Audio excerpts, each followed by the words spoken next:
जब जॉब चाहिए सरकारी तो इंडिया करे अड्डा 24/7 पर तैयारी। अड्डा 24/7 India number 1 government job preparation app. Justice D.Y.. Chandrachud देश के अगले चीफ जस्टिस होंगे। चीफ जस्टिस यूयू ललित ने अपने उत्तराधिकारी के रूप में जस्टिस चंद्रचूड़ के नाम की सिफारिश की है।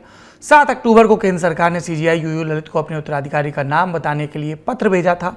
9 नवंबर को जस्टिस चंद्रचूड़ के देश के 50वें चीफ जस्टिस बनने की पूरी संभावना है। जस्टिस चंद्रचूड़ की उम्र अभी करीब 63 साल है। उनका कार्यकाल पूरे 2 साल का होगा। चीफ जस्टिस यूयू ललित इस साल 8 नवंबर को रिटायर होने वाले हैं। यूयू ललित अगस्त में ही चीफ जस्टिस बने थे। नियमों के मुताबिक वे सिर्फ 2.5 महीने के लिए ही इस पद पर रह पाएंगे। सुप्रीम कोर्ट के जज 65 साल की उम्र में रिटायर हो जाते हैं। चीफ जस्टिस का चयन आमतौर पर सीनियरिटी के आधार पर होता है। इस तरह देखें तो फिलहाल जस्टिस ललित के बाद जस्टिस चंद्रचूड़ दूसरे सीनियर जज हैं। अब संक्षेप में जस्टिस डी.वाई. चंद्रचूड़ के बारे में जान लेते हैं। पूरा नाम धनंजय यशवंत चंद्रचूड़। उनके परिचय की शुरुआत यहाँ से हो सकती है कि जब वे दिल्ली यूनिवर्सिटी में कानून की पढ़ाई कर रहे थे तब उनके पिता देश के चीफ जस्टिस थे। यहाँ से जस्टिस चंद्रचूड़ के जीवन और करियर का एक मोटा माटी आकलन किया जा सकता है। देश के इतिहास में पहली बार है कि एक चीफ जस्टिस का बेटा चीफ जस्टिस बनने जा रहा है। 11 नवंबर 1959 को उनका जन्म हुआ। 20 की उम्र में दिल्ली के मशहूर सेंट स्टीफेंस कॉलेज से ग्रेजुएट हुए। फिर 1982 में दिल्ली यूनिवर्सिटी के कैंपस लॉ सेंटर से एलएलबी की पढ़ाई पूरी की। फिर चले गए अमेरिका। वहाँ हार्वर्ड यूनिवर्सिटी से कानून में मास्टर्स भी किया, यानी एलएलएम। इत्तेफाक ये है कि जब वो कानून की बारीकियों को समझ रहे थे उसी दौरान उनके पिता देश के चीफ जस्टिस थे। हार्वर्ड स्कूल से ही उन्होंने 1986 में डॉक्टरेट इन जुरिडिकल साइंसेज यानी एसजेडी की डिग्री हासिल की। अपने उदार और प्रगतिशील फैसलों के कारण जस्टिस चंद्रचूड़ की पिछले वर्षों में खूब वाहवाही भी हुई। निजता के अधिकार, सबरीमाला मंदिर, समलैंगिकता को लेकर फैसलों में उनकी टिप्पणी को चौतरफा तारीफ मिली। देश का एक बड़ा तबका ऐसा है जो जस्टिस चंद्रचूड़ से बड़ी उम्मीदें लिए बैठा है।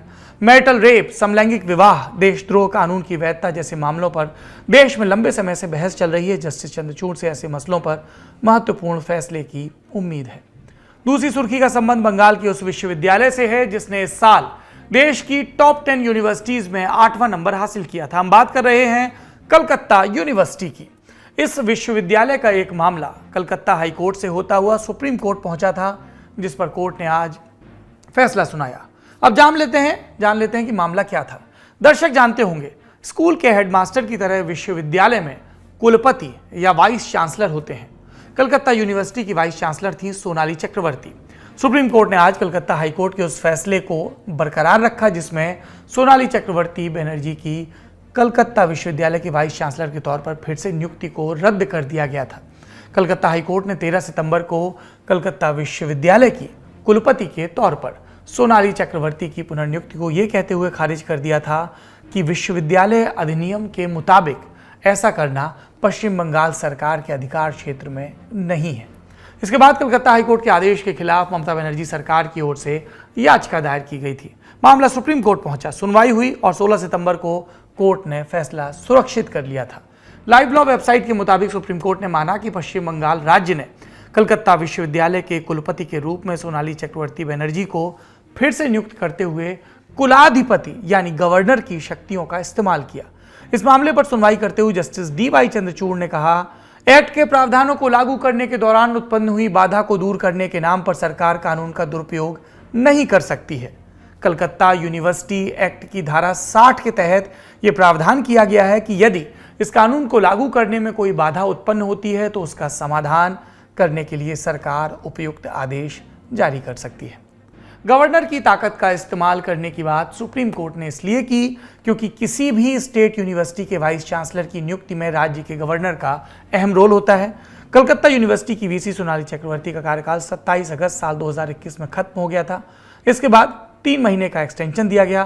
फिर कुछ दिनों के बाद एक अधिसूचना जारी की गई कि उन्हें 28 अगस्त 2021 से अगले 4 साल के लिए फिर कुलपति नियुक्त कर दिया गया। सोनाली की दोबारा नियुक्ति के खिलाफ कलकत्ता हाईकोर्ट में याचिका दायर की गई थी। फिलहाल जब तक जगदीप धनखड़ बंगाल के गवर्नर थे तब तक उनकी बंगाल की ममता सरकार से टकराव की खबरें आती रहती थी। ला गणेशन के राज्यपाल बनने के बाद से ऐसे टकराव की खबरों पर फिलहाल विराम लगा है, लेकिन बीजेपी यूनिवर्सिटी के वीसी की नियुक्ति पर आए फैसले को ममता सरकार के लिए शर्मिंदगी बता रही है। अगली सुर्खी पर जाने से पहले छत्तीसगढ़ के मुख्यमंत्री भूपेश बघेल का ये बयान सुनिए।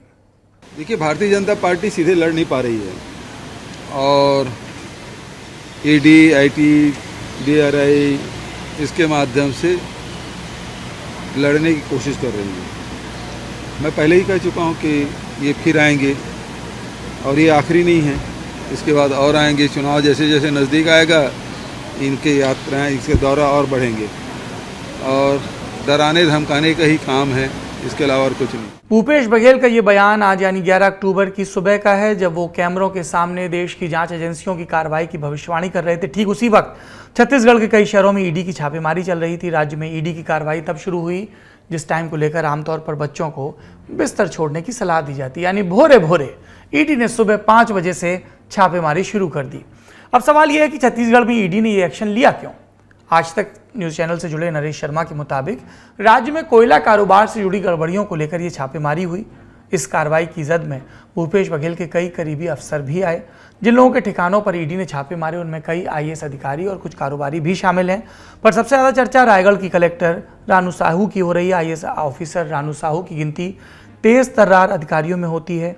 रायगढ़ से पहले जब वो कोरबा की कलेक्टर थीं, तब छत्तीसगढ़ सरकार में मंत्री जय सिंह अग्रवाल ने रानू साहू पर भ्रष्टाचार के आरोप लगाए थे। फिलहाल कई कारोबारियों और अफसरों समेत आज रानू साहू के पति और आईएएस अधिकारी जेपी मौर्य के आवास पर ईडी की छापेमारी हुई। इसको लेकर छत्तीसगढ़ के पूर्व मुख्यमंत्री डॉक्टर रमन सिंह ने क्या कहा, सुनिए। मैं बार बार कहता हूं कि भूपेश बघेल कांग्रेस पार्टी सोनिया गांधी का एटीएम है।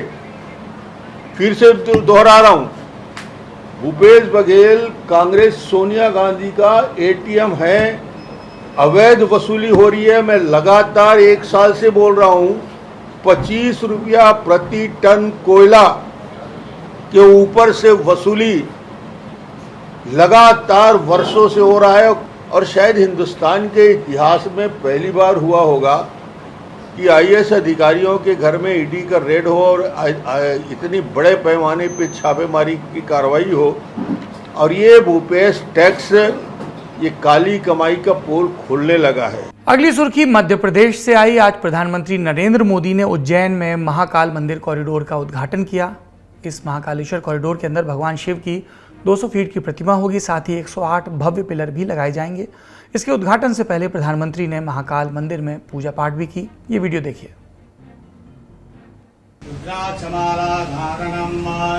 ओम त्र्यंबकं यजामहे सुगंधिं पुष्टिवर्धनं उर्वारुकमिव बन्धनं मृत्योर्मुक्षीयमामृतात्। महामृत्युंजय भगवान।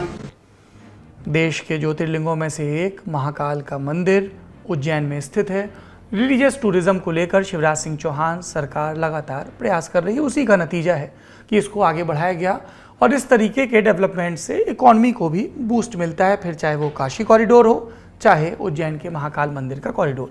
अगली सुर्खी दिल्ली की केजरीवाल सरकार से जुड़ी है। केंद्रीय सूचना आयोग ने दिल्ली के एलजी विनय सक्सेना को पत्र लिखकर अरविंद केजरीवाल सरकार द्वारा आरटीआई एक्ट 2005 का ढंग से पालन न करने की बात कही। केंद्रीय सूचना आयुक्त उदय माहुरकर ने एलजी को लिखी चिट्ठी में बताया कि दिल्ली सरकार वास्तविक जानकारी को रोके रखती है और भ्रामक जानकारी साझा करती है। दर्शक जानते ही हैं, अरविंद केजरीवाल का राजनीतिक सफर ही आरटीआई एक्ट के दम पर चालू हुआ था। अब उनके खिलाफ आरोप लग रहे हैं कि उनकी सरकार इस एक्ट के संचालन में सबसे बड़ी रोड ब्लॉक के रूप में काम कर रही है।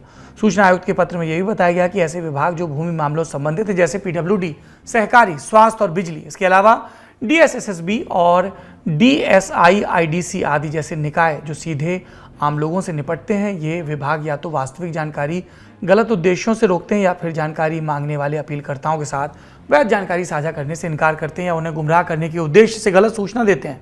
खबर लिखे जाने तक आम आदमी पार्टी की ओर से इस मुद्दे पर कोई सफाई नहीं आई।